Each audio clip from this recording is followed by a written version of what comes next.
Hola chicas y chicos. Bueno, hoy les traigo tuto de cómo hacer que tu teclado suene súper fácil y rápido. Comencemos. Lo primero se tienen que ir a una aplicación para poder escribir.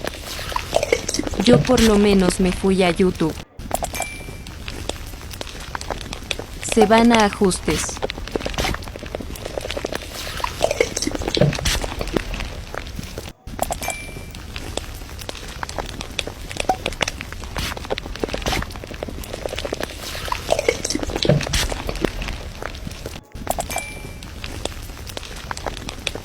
Ahora a preferencias.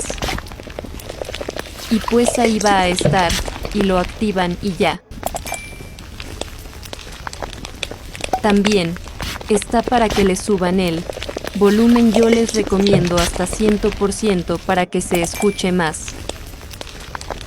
Y bueno, eso fue todo, espero y les haya gustado este video. Prueben cómo suena.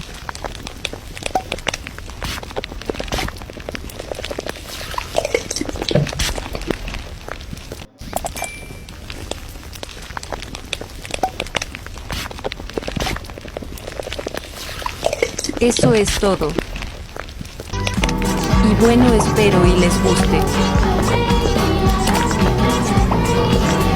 Muchas gracias por todo. Os quiero mucho, gracias por los 114 suscriptores. Los amo mucho. Chao.